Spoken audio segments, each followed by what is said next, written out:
My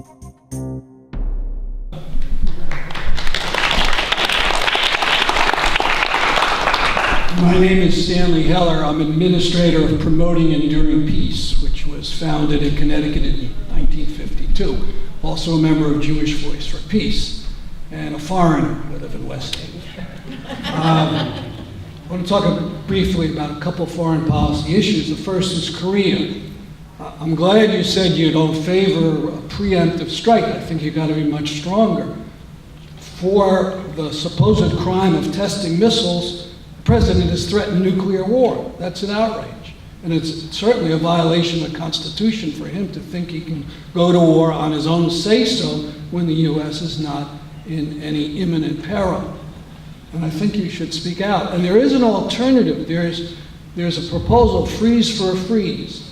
That is, freeze for North Korea's tests on missiles in exchange for a freeze of the U.S. overflights of South Korea and all kinds of war games that go on constantly. And that's something that should be tried. There should be no war against Korea.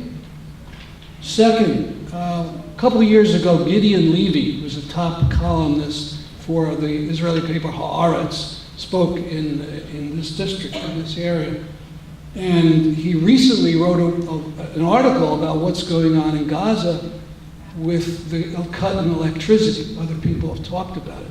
And he said it's an experiment to see how much could be done to these people to cut electricity to 2 hours a day. Incredible. I mean, these are not people living in the 17th century. They have a modern life, a modern economy. And for them to be without electricity, it's outrageous. I talked to a woman in the middle of Gaza. I interviewed her, and she says, we can't do anything. You can't wash clothes. You don't know when the electricity is going to come on. Frozen food, forget it. You can't freeze anything on 2 or 3 hours a day. It's an outrage. And you need to speak out about that. Now, we are Promoting Enduring Peace. We gave our Gandhi Peace Award, the first one, to Eleanor Roosevelt. We gave the last one to Omar Barghouti, a Palestinian who basically started the boycott, divestment, and sanctions movement. So I won't belabor that.